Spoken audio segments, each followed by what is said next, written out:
everyone, and welcome to the Dockery Docket podcast, where once again Minnesota is going absolutely crazy, and I feel like I'm saying the exact same thing over again. When will this end? I'm not sure. Enjoy the episode.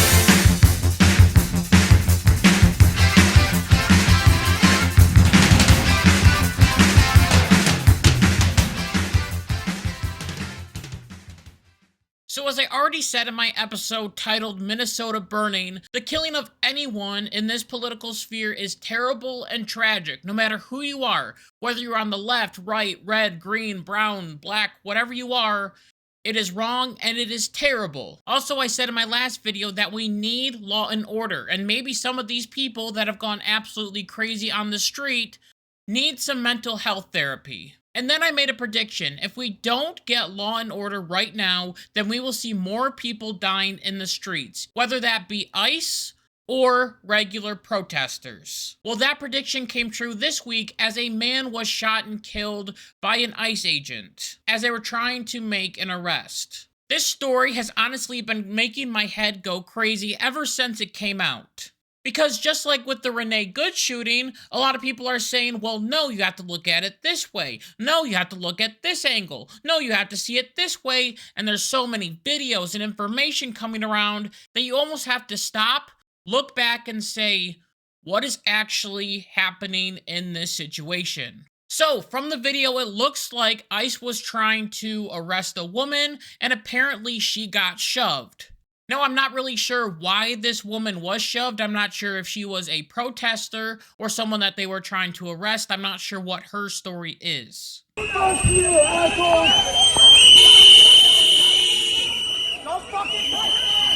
Don't fucking touch me! But anyway, this guy tries to come up and stand in between the woman and the ICE officer. And this guy gives an ICE agent a shove and then instantly throws his hands up. Don't fucking touch me!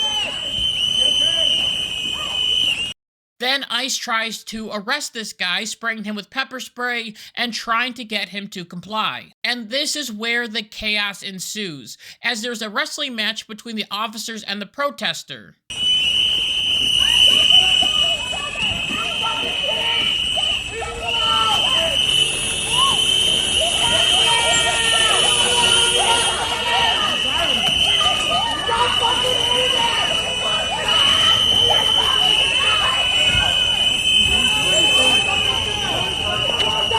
From this angle, it looks like you can see that the protester is reaching for something on his hip. And then you can start hearing the agents yelling, "Gun! Gun! He's got a gun! He's got a gun!" leading to the shooting.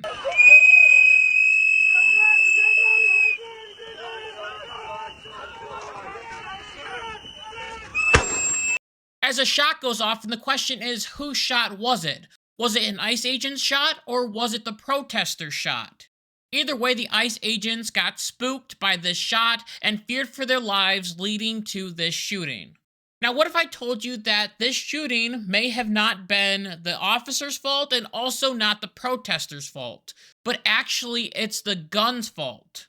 This sounds absolutely crazy because everyone should know how a gun works. You pull the trigger, a bullet comes out. That's how every single gun has worked. Guns don't randomly shoot, right? Right? Well, maybe they do.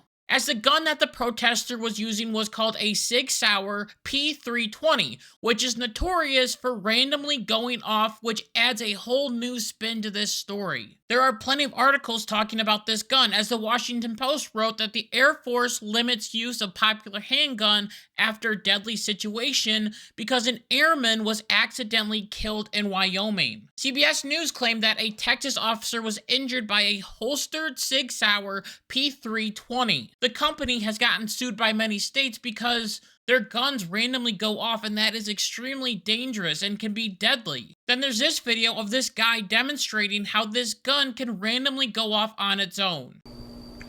All right, here we go.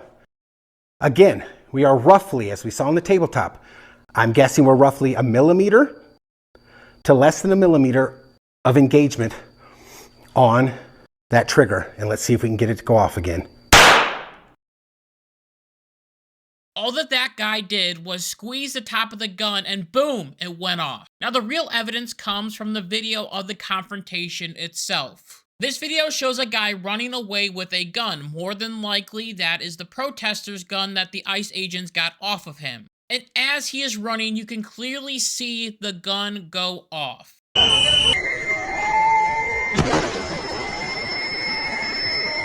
And you can even see the guy jerk his arm, and he was probably as shocked as everyone else was. Now, this of course spooked the ICE officers, as I already talked about, leading to a bunch of commotion. Who shot the gun?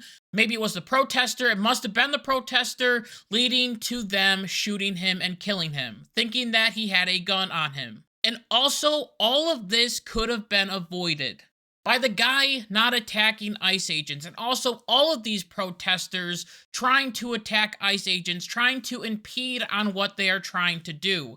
You can protest, you have the legal right to do that, but once you impede with an officer, that's when things start getting bad for you. And also, the ICE agents could have de-escalated this situation a lot better. I don't think that it was smart for them to use the pepper spray because that caused a lot of issues. And also, it's very hard to have a bunch of people attacking one person at one time. There's a lot of commotion. There's a lot of things going on. Who's got a gun? Who doesn't have a gun? Do we have the gun taken care of? What's going on here? So the person that got the gun from the guy could have been yelling, I got the gun, but an ICE agent, thinking in split-second time, is saying, man, someone's got a gun, shoot him. Now, there are some lies that we have to discuss. One of those lies is that this guy had a concealed carry permit, which means that he's allowed to carry a gun. Yes, that's 100% true. You are allowed to carry a gun during a protest. However, the argument is that you can't carry a gun while committing a crime or pull out that gun to shoot an officer, which the ICE agents thought that this guy did. Now, what were the crimes that this guy was committing? Well, according to some, he was obstructing a federal officer, resisting arrest, and some have even claimed that he was assaulting an officer, which I think is the weakest one of them all. But were all of those crimes worthy of this man dying? Well, no, not at all. If an ICE agent thinks that someone is pulling out a gun to shoot them, then they're going to take that as a threat and then get rid of the threat. Remember that this is all happening in split-second time. There's no stopping it and saying, oh, well, he wasn't pulling out a gun, he was pulling out sunglasses. Oh, the gun was over there, someone else took it. Okay, well, that makes more sense. They don't know that. They don't know as much as we know. All that they know is that they heard a gunshot, and they're thinking, where on earth is that gunshot coming from? It must have been the protester. We have to stop him before one of our guys gets hurt or a protester on the other side of the street gets hurt. Another thing that I disagree with is what Kristi Noem says, as she said that the man approached the ICE agents with a gun, ready to shoot them, which is not true. From the videos and from other angles, it doesn't seem like this guy had his gun out at all. And she also mentioned that this guy had a lot of rounds on him and that he wanted to harm different officers, which absolutely could have been true. It is suspicious that he brought a lot of ammo. Why did he do that? As we have seen the left promoting the killing of ICE agents all over social media, maybe he got that in his mind that he could take out some of them. But that is just suspicion. We don't really know if that's true. We don't know what was going on in the protesters' mind, so we can't really say that it is 100% fact that this guy was trying to shoot and kill ICE officers. It might not have been true. It is just an assumption. Along with that, I also disagree strongly with Kristi Noem when she said, I don't know of any peaceful protester that shows up with a gun and ammunition rather than a sign. And I also strongly disagree with Kash Patel, who said something very similar, as he said, you cannot bring a firearm loaded with multiple magazines to any sort of protest that you want. It's that simple. Yes, you can. You can bring a gun to any protest, and I believe that you should bring a gun anywhere, especially if you are concealed carrying because you're trying to protect yourself. The problem comes when people start breaking the law, or they are attacking ICE agents, or police officers, or they try to pull a gun out on an ICE agent. You can conceal carry in a bank. You can do that, but once you pull out that gun and demand the bank teller give you money, that's when that right goes away. But if you are peacefully carrying a gun, trying to protect yourself or make sure that your city isn't burned, just like what Kyle Rittenhouse did, then you are in the clear. You can carry a gun if you want to. But watching the left defend the Second Amendment is very weird, and watching the right sort of go against the Second Amendment is also very bizarre and weird. It's like cats sleeping with dogs. It's like lions laying with a lamb. This isn't supposed to be how it is. It is absolutely weird, strange, and bizarre. In fact, all of what's going on in Minnesota right now is absolutely bizarre and crazy. And once again, I'm calling on the Trump administration to end it as quickly as possible, whether that be through the Insurrection Act or working with Governor Walz or the mayor. Right now, Minnesota is the only state that is having a problem. ICE is working everywhere in the United States to get illegal immigrants out of this country, and Minnesota is the only one that is having a problem. Why is that? It's because they're not complying. The governor and the mayor are continuously raising the temperature, telling people to go out and protest.